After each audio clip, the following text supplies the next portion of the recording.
parece que uno es también aquello que admira o a quienes admira. Estoy con una de esas personas que me define en ese sentido, que es el periodista, politólogo y cuántas cosas más, Edgardo Moca. Con esas está bien. Ya con eso alcanza. Edgardo, ¿qué es lo que estamos discutiendo? Bueno, con el caso de esta crisis que se ha desarrollado a partir del fallo del juez Griesa y de la convalidación del fallo por parte de la Corte Suprema de Estados Unidos, yo diría que estamos discutiendo el orden mundial. Puede parecer un poco pretencioso y sobre todo podría interpretarse como una muestra de sensación de importancia nacional, porque es la Argentina la que está involucrada en este tema, pero yo creo que es un test, creo que ha salido a la superficie, en este caso a una superficie judicial, un problema muy importante que se viene dando en el sistema mundial, yo diría sobre todo a partir del 2008-2009 con la crisis de las subprimes, que es una cierta crisis de gobernabilidad, digamos. La crisis de gobernabilidad que consiste en una especie de permiso universal que tienen los grupos financieros para actuar en el mundo, con el respaldo de gobiernos casi en su incondicionalidad adeptos a sus políticas. Lo estamos viendo en el caso europeo, de regímenes políticos prestigiosos, de partidos políticos con una profunda tradición popular y democrática, que han quedado colonizados por la voluntad y por el orden impuesto por estos grupos. De alguna manera, si uno ve la factura de cómo se fue dando el conflicto de los buitres con Argentina, uno podría decir,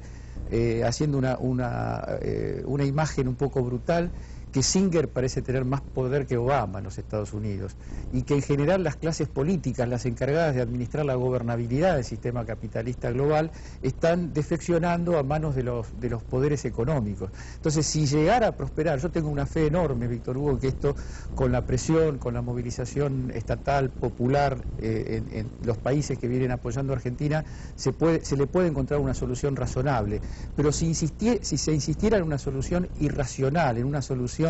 absolutamente acomodada a los intereses de un grupo de financistas que es cierto que desde el punto de vista individual son marginales, no expresan a la gran mayoría, necesariamente a los más poderosos del sistema financiero, pero el caso sí expresa un problema, porque si se toma el caso argentino como un antecedente válido, el fallo de Griesa, estaríamos ante una virtual enajenación del poder soberano de los estados a manos de los acreedores financieros, ¿no? Y esa enajenación, que un nuevo mundo de BRICS, de adhesión a la causa de la Argentina, en este caso de los fondos buitres, que le sale el cruce. Ese es el nuevo orden que se empieza a insinuar. Yo creo que hay que ser moderado, no en el sentido del apoyo, yo en el caso del apoyo, mi apoyo es pleno a estas iniciativas, moderado en cuanto a las expectativas inmediatas que tiene todo esto, porque esta es la respuesta a la crisis del 2008. La respuesta es que países, caso Rusia, caso China, que parecía que encontraban un lugar natural en el nuevo mundo neoliberal, donde Estados Unidos podía ser primus inter pares, pero podía haber un lugar para los poderosos de otras regiones, han encontrado que no hay lugar, que el lugar ya está ocupado, que hay una especie de ideología fundamentalista. Estados Unidos suele hablar del fundamentalismo como razón de la guerra, como razón del terrorismo, pero si uno analiza la Corte Suprema de los Estados Unidos, el ala más ultramontana del Partido Republicano de los Estados Unidos, el Tea Party, si ve el lenguaje que se habla en esos medios, en esos ámbitos, no es un lenguaje de solamente, no es tanto el lenguaje de gente poderosa en el mundo, sino de gente que ya ha llegado a confundir al mundo con sus propios ser, con sus propios intereses. Entonces, está en juego la cuestión de los Estados-nación. En los años 90, cuando uno decía el derecho soberano de la nación, parece que acudía a una imagen paleolítica, algo que ya se había cerrado. Sin embargo, hoy la nación reaparece en todos lados, reaparece en lo positivo, en la reivindicación de los recursos naturales, de la soberanía, y también reaparece desgraciadamente en Europa por la vía de también de cierto fundamentalismo nacional, ¿no? ¿Y cómo hace el mundo, la gente, para entender lo que está sucediendo si entre los hechos,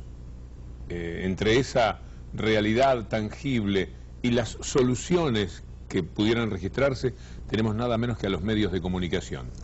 Yo creo que lo que puede hacer la gente, lo que pueden hacer los pueblos, es lo que de alguna manera se está haciendo, lo que están haciendo particularmente los pueblos de nuestra región, los pueblos de la UNASUR, que es poner en la escena política las querellas, desnudar que no estamos todos de acuerdo. Si uno mira cómo están cubriendo los medios de comunicación el tema de los fondos buitres, Por supuesto que hay interés, y no un interés meramente ideológico, sino que, como se ha comprobado en los últimos movimientos que hemos asistido en la Argentina, hay poderes y hay plata puestas a favor del lobby de los fondos buitres. Pero más allá de ese lobby y de ese interés directamente mercantilista, existe una base de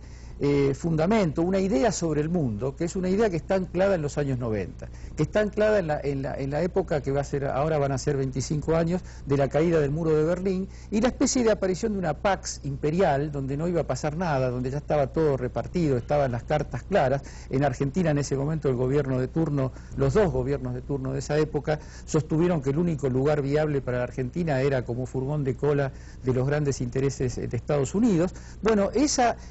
visión del mundo como un mundo donde ya las ideologías no existen, la política y las confrontaciones no existen, existe un solo mundo, todavía hoy se sigue utilizando, y es el fondo, es el repertorio, digamos así, ideológico, imaginario, que los medios, con lo cual los medios siguen insistiendo con la gente. ¿Cómo meterse con los poderosos? ¿Cómo desafiar a los poderosos? ¿Con base en qué recursos? Y los recursos se hacen al andar. Los recursos no es que están ahí al alcance de uno. Cuando Argentina dice, yo voy a pagar la deuda en condiciones de dignidad para el pueblo, para desarrollar las fuerzas productivas, para recuperar un país que está diezmado, no tenía la carta, el mapa de todo lo que iba a ir ocurriendo. No sabíamos que iban a llegar a existir los BRICS y que Argentina iba a tener un lugar aledaño, cercano, y que iba a existir la Laguna Sur y que iba a existir el fenómeno venezolano y boliviano, pero todas las acciones se fueron enderezando sobre una brújula que es defender lo propio, defender la soberanía, y eso fue encontrando naturalmente su cauce y su camino, ¿no? ¿Cómo hacer para que los pueblos se encolumnen en general con esos pronunciamientos de los gobiernos ante una batalla cultural en la que ellos han sido tan dominantes? Yo creo que, por lo menos pensando en los pueblos de esta región y pensando en la UNASUR, hay un gran papel que, por supuesto, estoy seguro que va a ser llevado a fondo por parte de los liderazgos. Es decir, no hay una fe en lo espontáneo, no hay una fe en que las sociedades por sí solas van a ver, en el caso argentino, un caso testigo que vale la pena realmente jugarse, porque está en juego la vida de todo el continente, de toda la región,